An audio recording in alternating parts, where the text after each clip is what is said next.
프리랜서 분들 세금 신고하실 때 절세할 수 있는 방법 같이 볼 거예요. 첫 번째로 공제를 활용하는 거, 소득공제거든요. 소득공제라고 하면 말 그대로 이 소득 금액에서 일정 금액을 빼준다.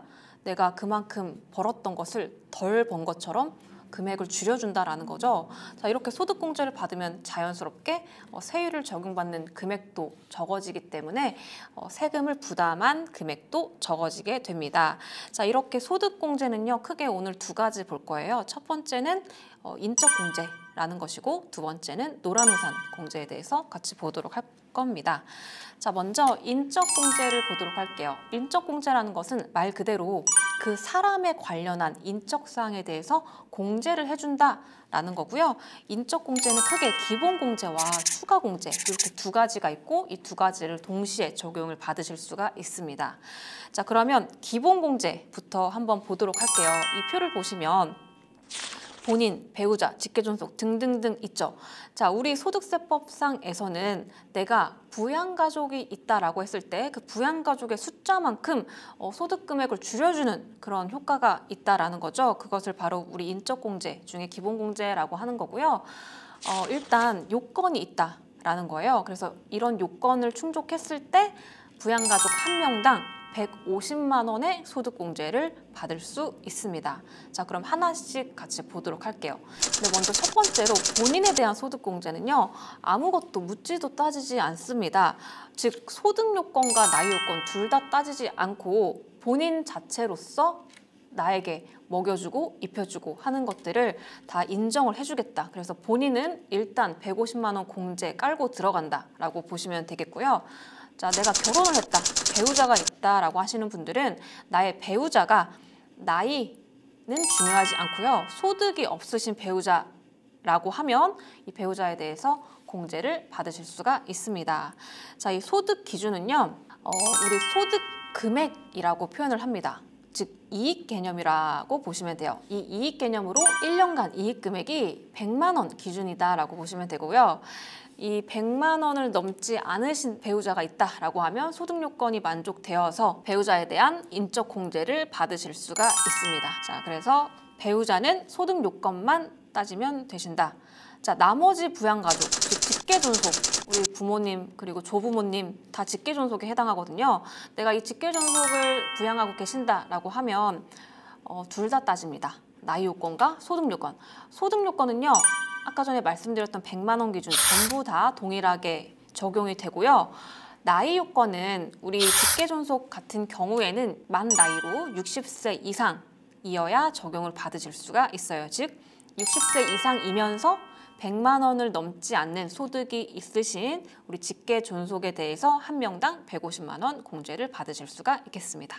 직계비속, 즉 내가 자녀가 있다 또는 손자녀가 있다라고 하시는 분들은 나이 요건, 소득 요건 둘 다 보셔야 되는데요. 소득 요건은 똑같이 100만 원, 그리고 나이 요건은 만 나이로 20세 이하여야 됩니다.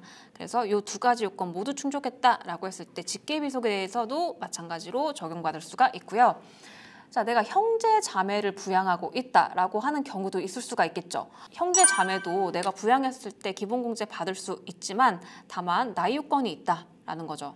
20세 이하이거나 또는 60세 이상인 경우, 즉 나의 형제 자매가 아예 나이가 어리거나 또는 아예 나이가 많거나 이렇게 둘 중에 하나는 하셔야 된다라는 거고요. 이 나이 요건에 플러스로 당연히 소득 요건도 적용이 됩니다.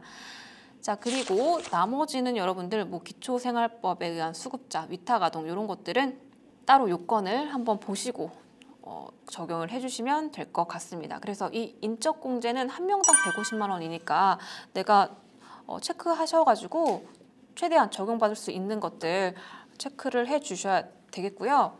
자, 이 기본공제에 추가로 또 공제를 해주는 게 있어요. 추가공제라고 해서 자, 내가 직계존속에 대해서 부양을 하고 있는데 나의 부모님 나이가 70세가 넘어가신다라고 하면 이 기본공제에 추가로 100만 원을 또 공제를 해줍니다.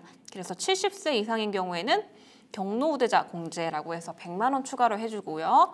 그리고 내 부양가족 중에 또는 내 자신이 장애인에 해당한다라고 하면 굉장히 금액을 큰 공제를 적용해 줍니다. 한 명당 200만 원이에요. 자, 여기서 여러분들 이 장애인 공제를 적용받기 위해서 반드시 내가 장애인 등록을 한 그 장애인일 필요는 없다라는 거예요. 우리 세법상 장애인은요, 이 치료가 좀 필요한 이 의사의 소견서가 있으면 이 장애인으로 인정받을 수 있는 경우가 많거든요. 예를 들어서 어떤 분의 어머님께서 이 무릎 관절 수술을 하셨어요. 그래서 제대로 걷는 거에 굉장히 불편함을 느끼시는 분이 있는데 이 분이 장애인 등록이 되지 않은데도 불구하고 의사의 소견서로서 이 장애인으로서 공제를 받으시는 그런 경우가 있으니까요. 꼭 반드시 장애인 등록증 상의 장애인이 아니다라는 것도 참고해 주시면 좋을 것 같습니다.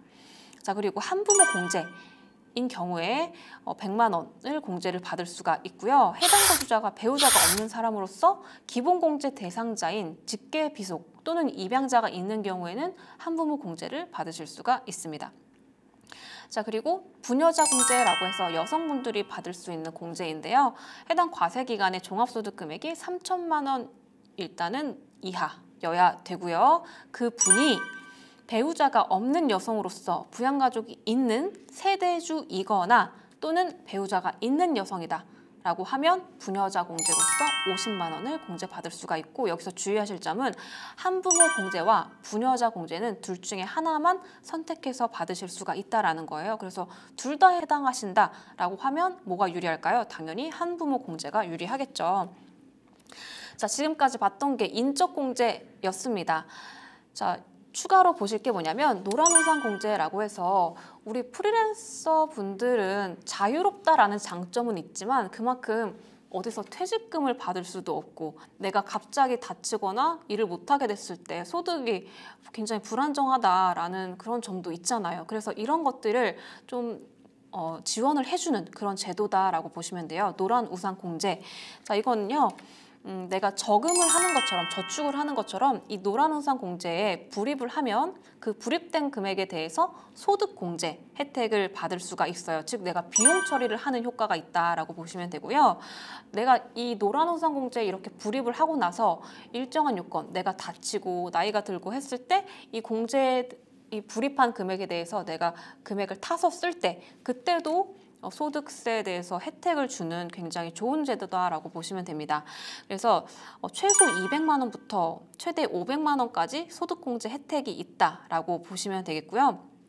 자, 이 노란우산 공제에 대해서도 내가 복식부기 의무자인지 또는 간편장부 대상자인지에 따라서 여러 가지 세금 혜택이 달라지니까요. 그 부분도 참고해 주시면 되겠습니다. 네, 이렇게 해서 이번 시간 이 프리랜서가 받을 수 있는 공제, 절세 혜택에 대해서 같이 봤습니다. 여러분 수고 많으셨습니다.